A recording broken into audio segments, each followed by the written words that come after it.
eu pego a Bíblia e vejo, poxa, a homossexualidade, então é um pecado. Será que está escrito isso ou é eu que interpreto dessa forma porque é o que faz mais sentido para mim? Algumas coisas, eu já li a Bíblia, muitas partes da Bíblia, que vai dizer exatamente do pecado. Fala galera, estamos no nosso primeiro Cast J. Eu sou Jean Ferreira. E a Arinara Luísa. O tema de hoje é sobre as diferentes formas de relacionamentos na atualidade. Vou fazer já a primeira pergunta para ela, que é a seguinte: você acha que tem aumentado o número de casais homoafetivos? Desde a antiguidade já existiam os casais homoafetivos.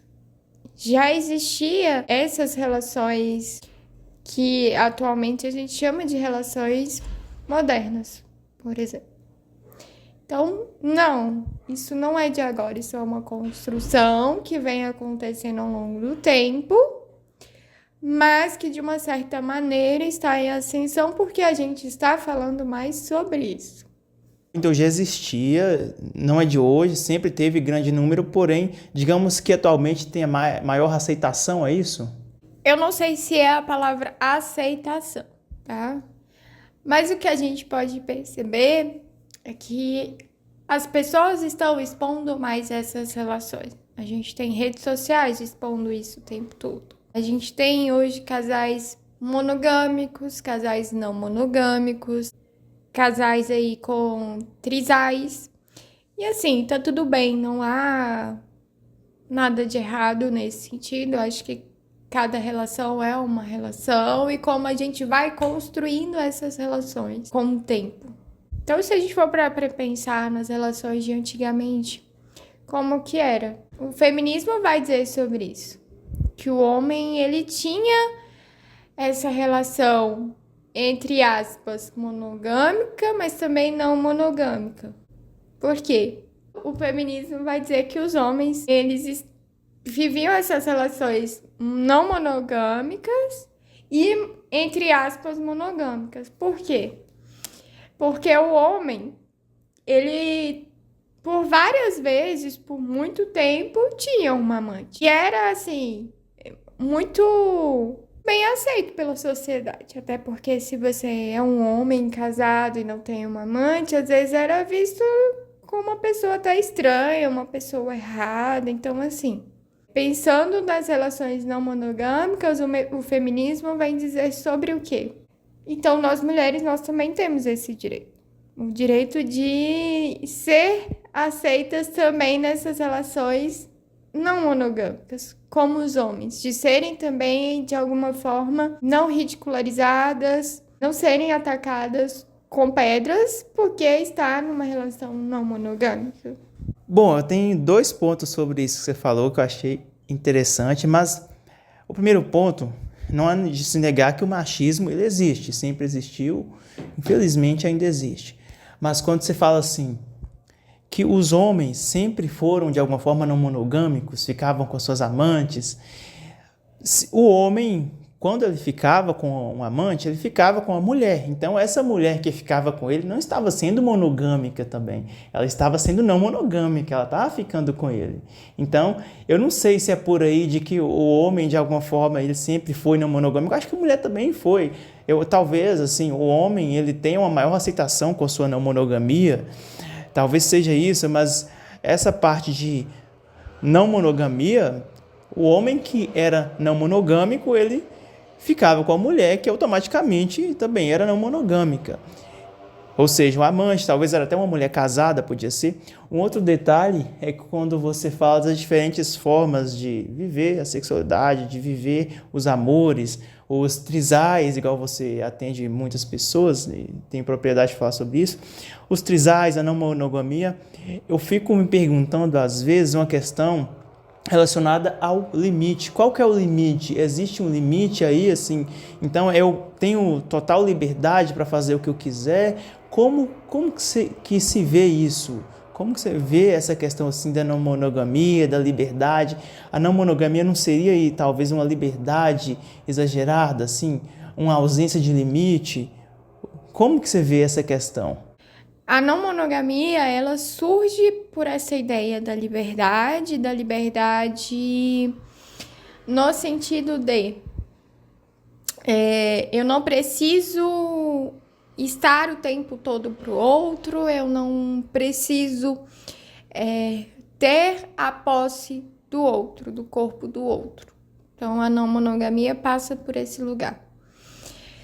Quando a gente pensa na não monogamia, a gente precisa entender os diferentes pontos e os diferentes contratos que esses casais fazem entre si para chegar à não monogamia.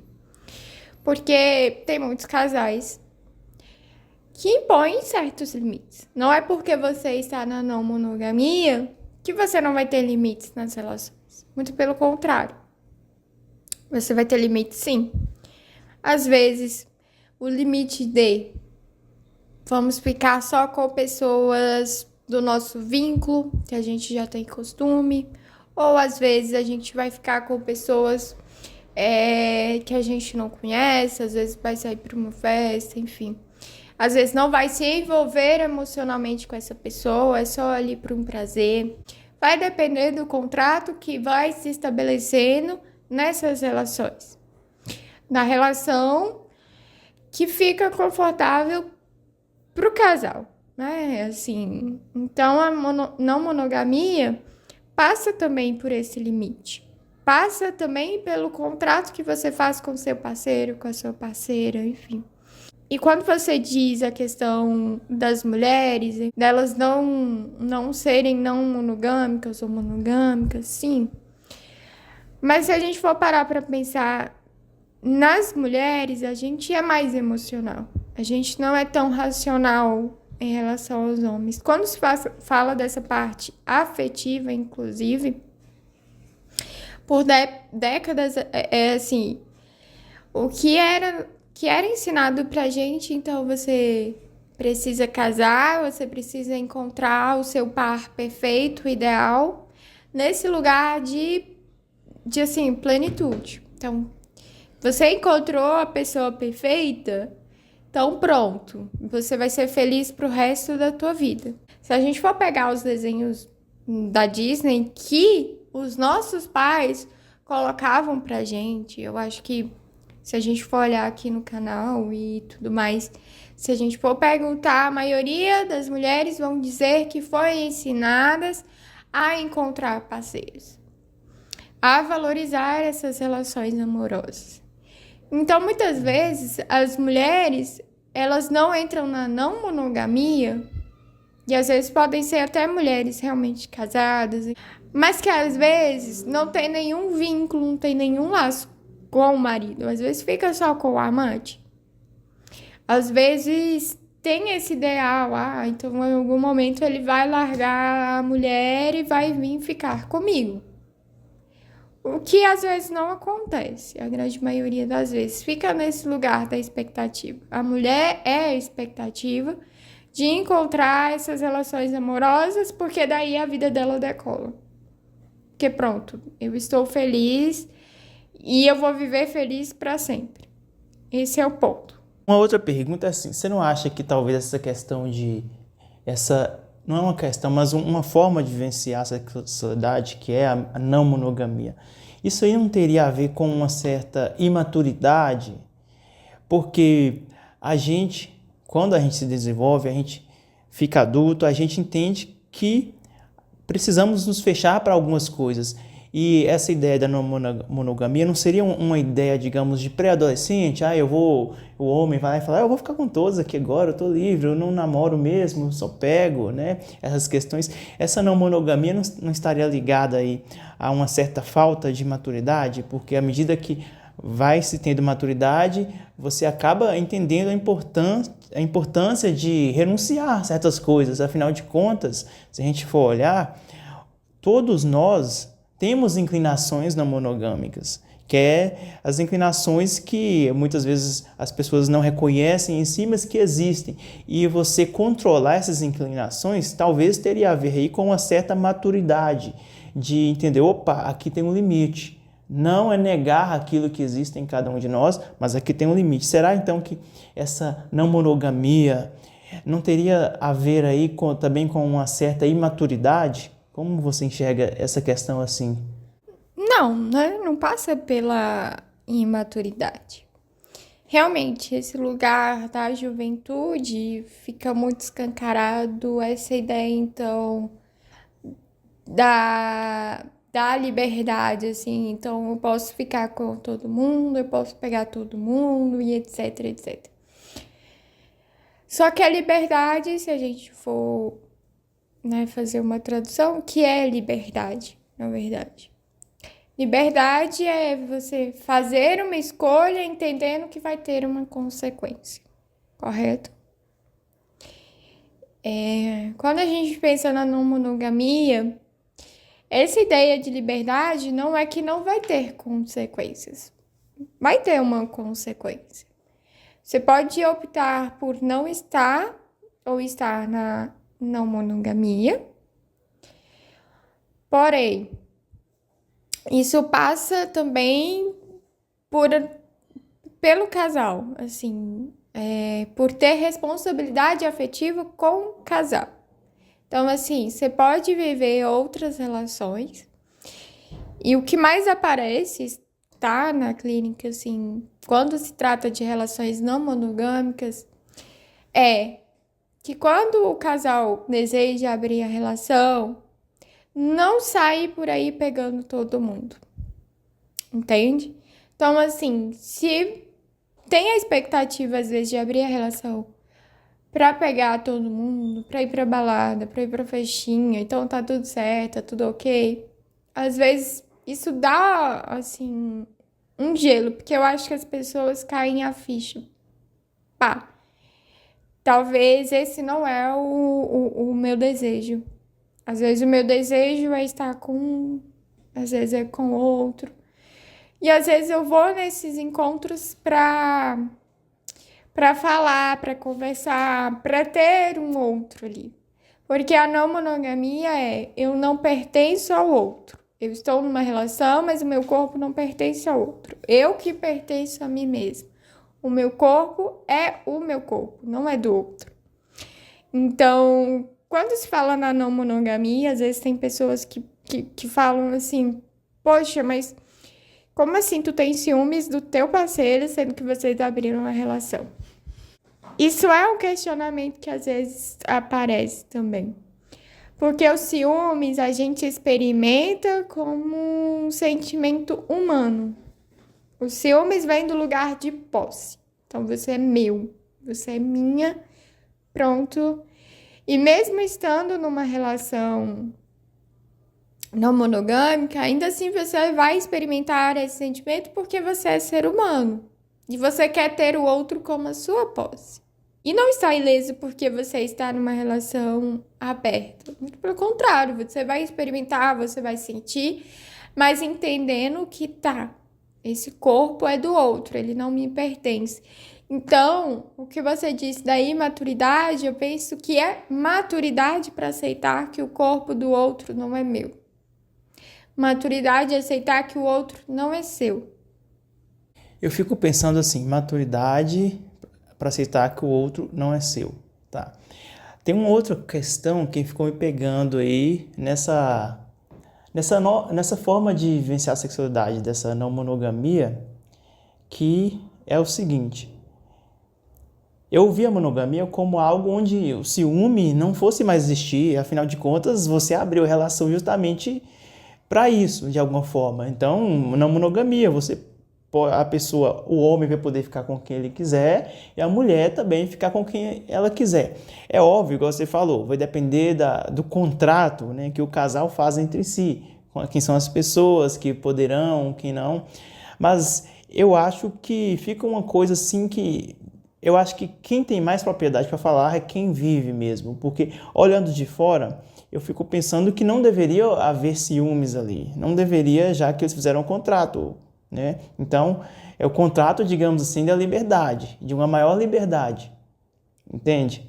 E aproveitando aqui, entrar numa outra questão que eu queria entender como que a gente faz com isso, que é o seguinte, eu sou psicólogo também, né? Sou cristão, você também é psicóloga, você é cristã.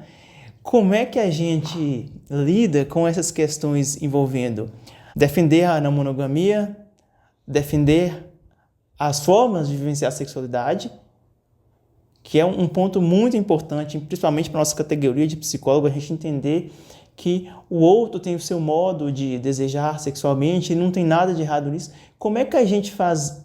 O que a gente faz com isso, considerando a religião? Então, eu estaria mais adepto à psicologia e menos à religião? Então, eu deveria, ficar mais adepto à religião e esquecer a psicologia?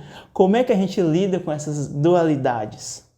Sou cristã, eu tenho a minha fé e eu acredito, né, assim. E quanto psicóloga, eu não tenho religião. Quanto profissional, eu não tenho o que achar. Eu não acho nada. Eu tenho que olhar pro outro. O que faz sentido pro outro? Se estar nessa relação faz sentido pro outro, eu não tenho que questionar. Eu não tenho que dizer que ele tá certo, ou que ele tá errado, que ele tá pecando ou não. Eu acho que é uma grande questão da religião.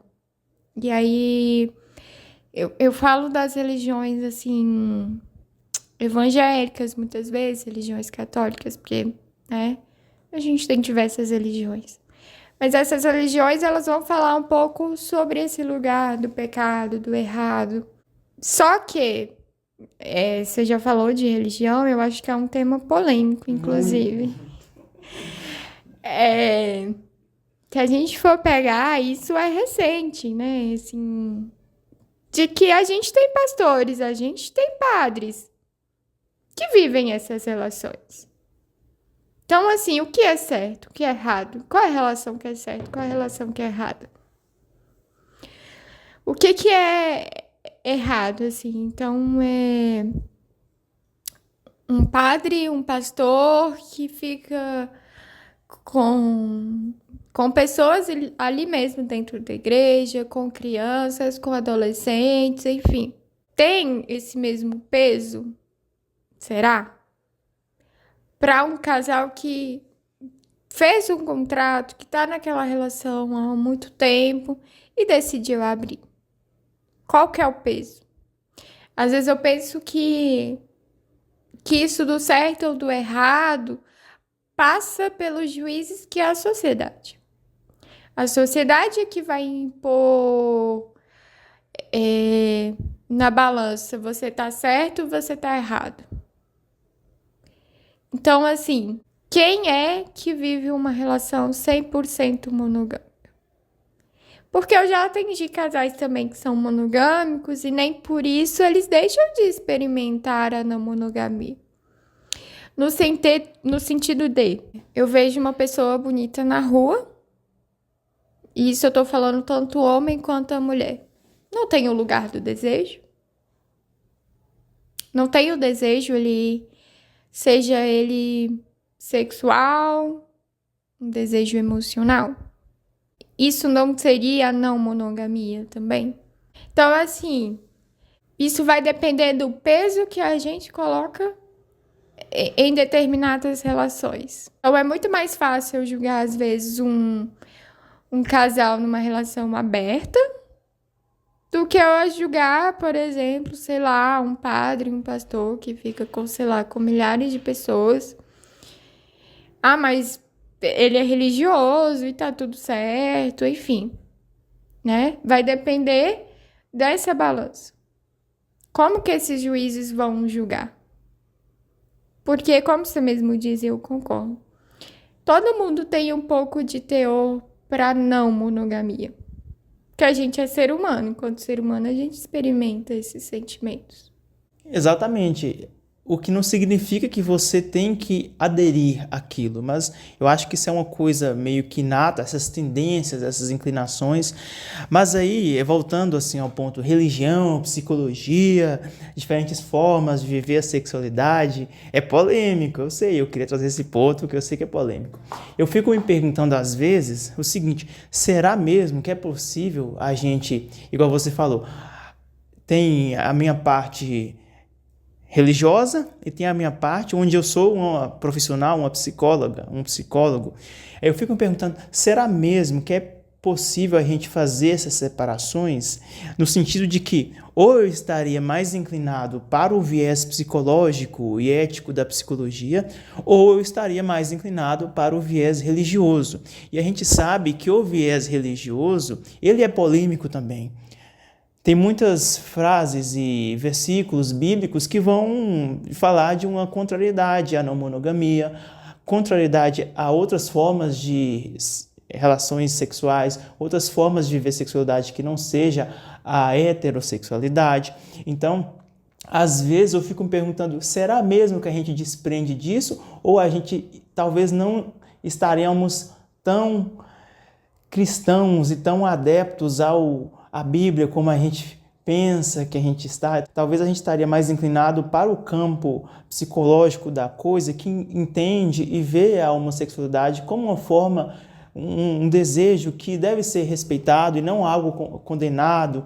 Então, quando a gente vê isso dessa forma, quando a gente entende aquele paciente que chega e tem que adere a um estilo de vida não monogâmico, quando a gente chega, a gente atende, a gente entende, a gente, de alguma forma, consegue ajudar aquelas pessoas, consegue ajudar aqueles homossexuais, a gente não estaria, de alguma forma, assim, desprendendo um pouco do catolicismo e da Bíblia? Será que a gente não estaria? Essas questões ficam refletindo assim, será que a gente é realmente cristão?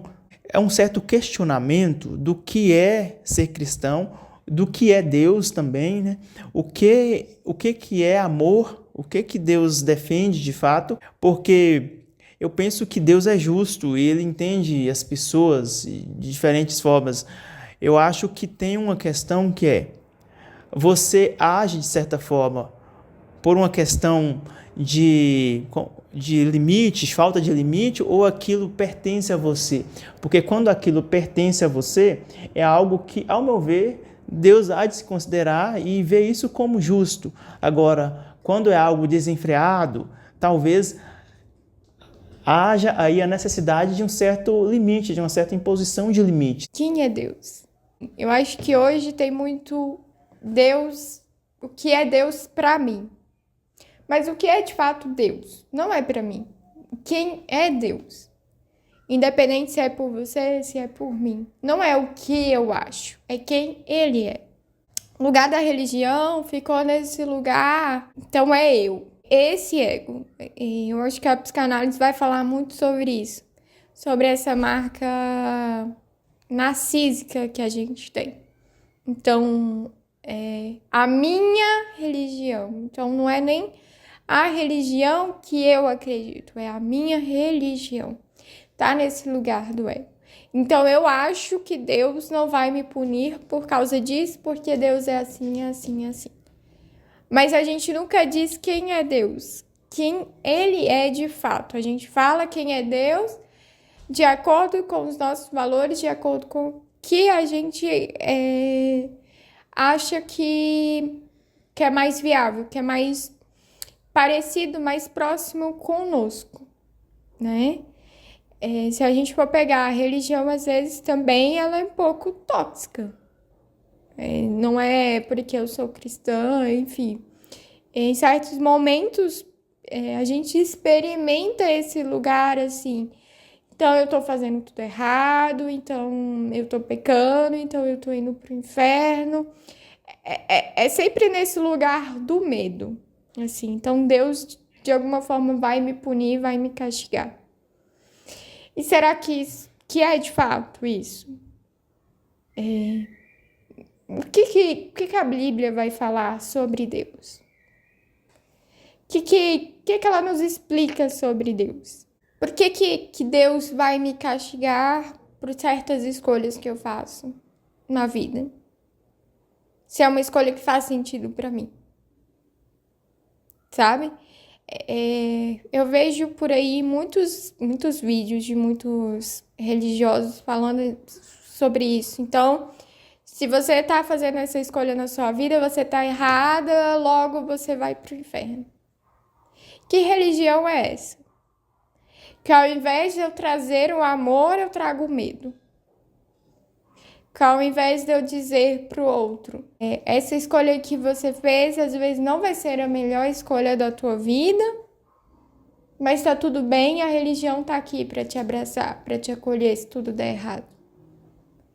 E aí eu vou lá e eu imponho um medo, eu imponho um receio, e aí eu não vou para a religião, não é porque eu creio, não é porque eu realmente quero ir, mas às vezes é por esse lugar do medo.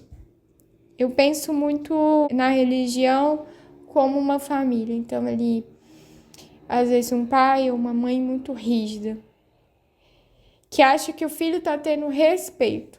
Então o filho está se comportando de maneira assertiva porque está tendo respeito. Não, o filho está se comportando de maneira assertiva porque ele tem medo. Porque ele sabe que ele se comportar de maneira diferente, ele vai ser castigado. Então, que Deus é esse que eu estou buscando? Que se eu faço uma escolha para minha vida, logo eu vou ser castigada porque ele não concorda. Isso é interessante, né? Quem é Deus? O que que Deus está fazendo para a gente nesse sentido? Então, aí eu volto num ponto que é o seguinte. Então, de alguma forma, seria tudo permitido? Então, cada um, e se a pessoa fala assim, eu quero viver do jeito que eu quero, então é tudo permitido? E aí que entra o detalhe que eu volto a falar, que é a questão do limite. Onde que entraria a questão do limite? Onde que entraria isso? Porque existem pessoas de todos os níveis de sexualidade, sim, mas onde que entraria aí a questão do limite? Então, eu acho que Deus, ele é justo, mas ele também colocou limite nas coisas. Não é que não possa existir a não monogamia, não é que não possa existir a homossexualidade, mas qual o limite? Então, a pessoa que é homossexual, ela vai, no caso, a pessoa vai dizer lá, eu sou homossexual, então eu vou sair pegando todo mundo, porque eu sou assim, é meu jeito de ser. É por aí? Eu acredito que não. Eu acredito que a pessoa deva, assim, de alguma forma, fazer jus ao seu desejo, mas tudo tem que ter um limite. Tem gozos, como diria Freud, que são mortíferos. É você passar do limite. É você vai comer uma comida, então você come de uma forma mortífera, o que é errado. E tem também essa questão aí do limite da coisa. Então, eu acho que Deus entraria de uma forma justa, impondo esse limite. Olha, eu reconheço que isso é seu e que você não tem culpa de ser assim. Essa é a forma que seu desejo se manifesta. Eu te entendo, mas aqui você está saindo do limite. Isso aqui pode ser problemático para você. Eu acho que é por aí, porque senão a gente também entra num campo que é o campo onde tudo é permitido. Onde chega lá a psicóloga ou o psicólogo e fala, não, eu te entendo, tudo que você está fazendo está... A gente não está nesse lugar de dizer que é errado nem que é certo enquanto profissional de psicologia, mas a gente está num lugar também que é um lugar de provocador. Opa, eu entendo você, seu desejo e tal. Você acha que isso aí tá legal da forma para você? A forma que você tem vivido a vida?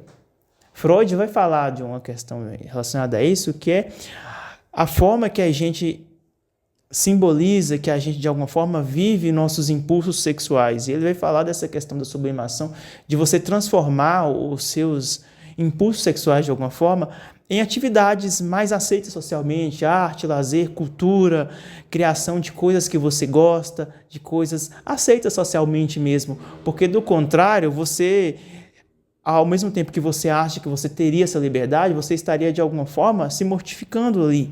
Você ia se sentir muito frustrado. Então, assim, certas coisas exigem limite. Você acha que faz sentido essas questões que eu falei? Faz um pouco de sentido, sim, né? Mas o limite também é a própria consequência. A consequência da escolha de vida que o outro faz. Se eu estou numa relação não monogâmica, enfim, numa relação homossexual, eu acredito que tudo vai ter uma consequência, né? Esse lugar do limite, quando a gente pensa em relações, é como que você se estabelece nessas relações. Como que é a tua responsabilidade nessas relações? E aí eu falo de responsabilidade, inclusive afetiva. Responsabilidade do cuidado, da parceria, do companheirismo. Então, isso também é o lugar do limite. Até onde o outro ele quer, até onde é possível. A questão da homossexualidade, eu acho que de algum modo a gente precisa entender que a pessoa nasce, né? Não é uma escolha. Eu não acordo um dia pro outro falando assim, então eu quero ser homossexual. Não. A pessoa nasce. Ela é quem é. Assim como a gente não escolhe ser hétero.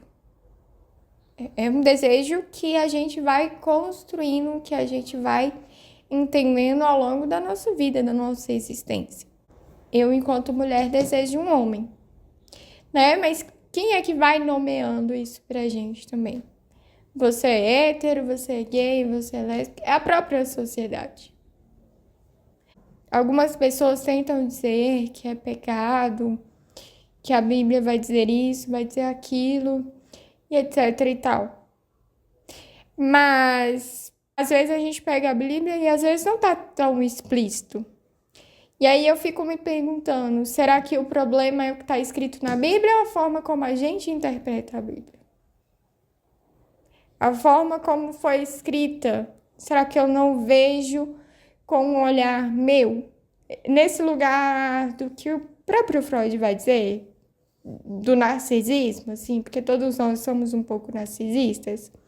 Então eu pego a Bíblia e vejo, poxa, a homossexualidade, então é um pecado. Será que está escrito isso ou é eu que interpreto dessa forma porque é o que faz mais sentido para mim? Duas coisas aí que você falou, né? Eu diria assim que eu vou até discordar um pouco desse ponto, que é o ponto de que eu acho que ninguém nasce homossexual. Ao mesmo tempo, ninguém também nasce hétero. Eu acho que é uma construção tanto de uma coisa quanto da outra.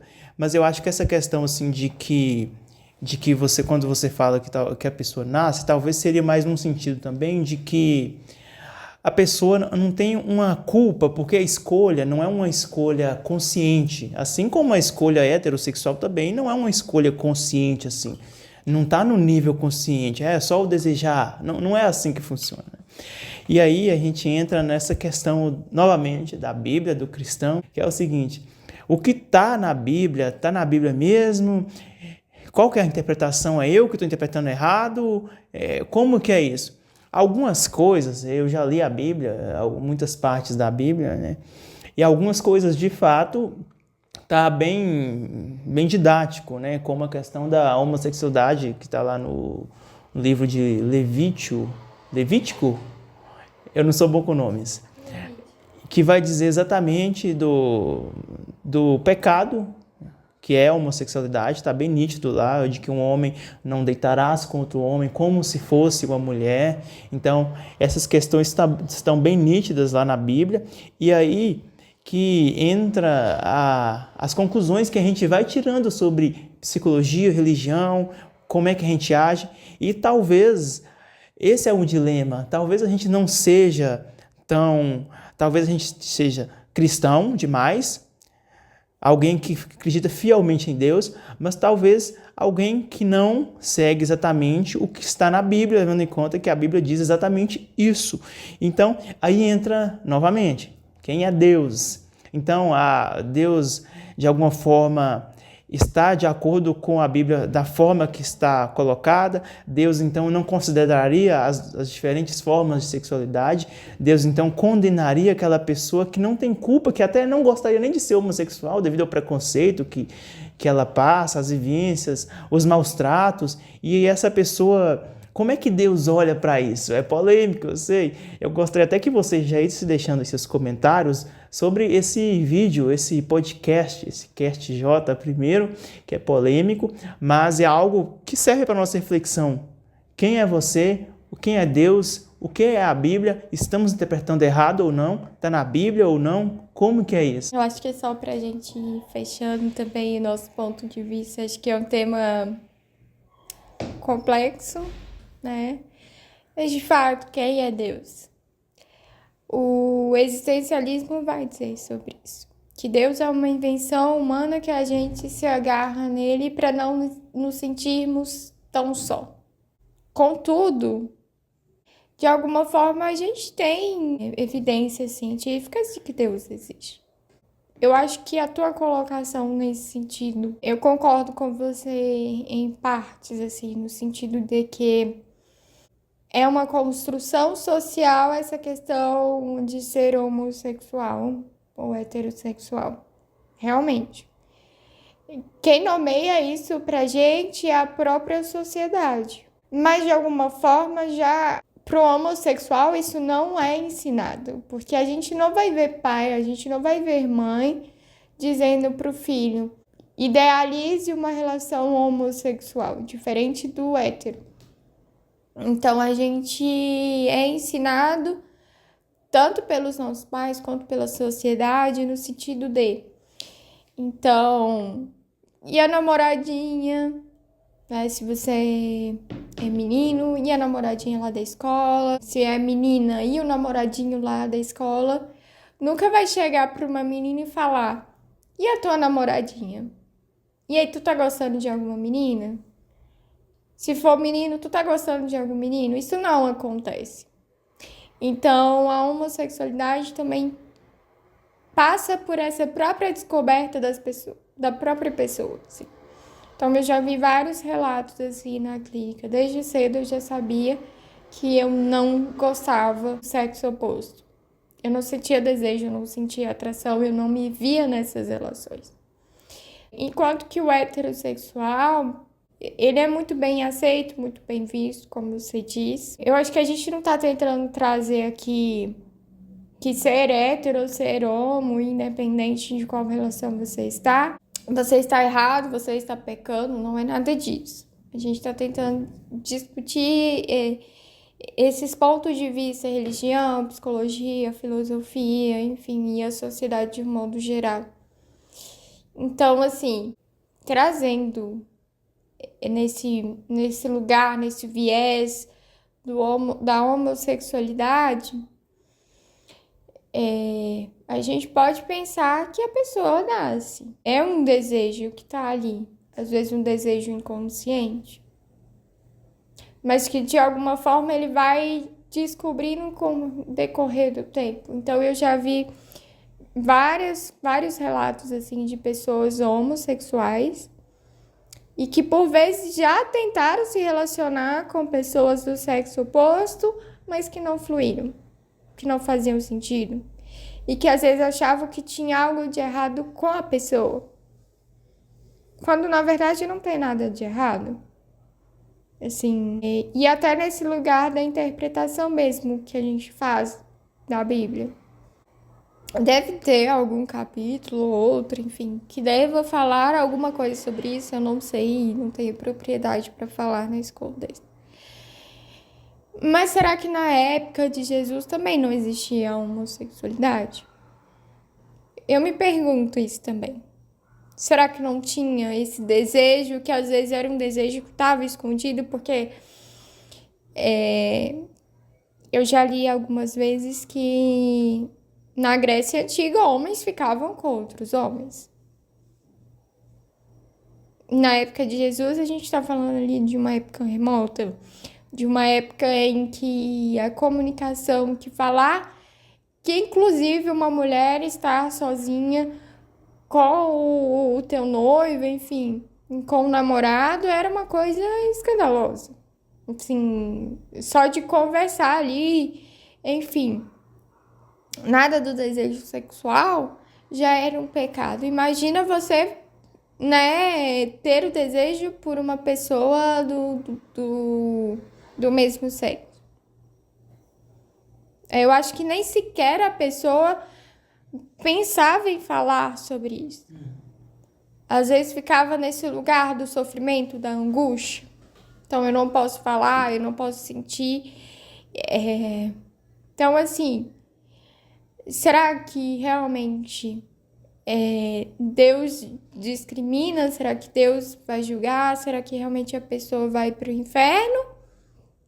Ou eu que interpreto dessa forma porque eu não aceito o outro do jeito como ele é. E aí eu coloco Deus nesse lugar para tentar, no mínimo, talvez tirar um pouco dessa responsabilidade, da minha responsabilidade não aceitar. Bom, galera, é isso. Só para a gente finalizar aqui o nosso podcast. Eu acho que são temas muito polêmicos: religião, psicologia, homossexualidade, heterossexualidade. Eu acho que, acima de tudo, de qualquer coisa, a ética ela é importante a gente ter a empatia com o próximo, e eu acho que Deus é justo em todos os sentidos. Eu acho que Deus ele compreende os héteros, os homos, os trans, todas as pessoas, ele entende a alma de cada um e ele é muito justo nessas questões. Esse foi o nosso primeiro podcast.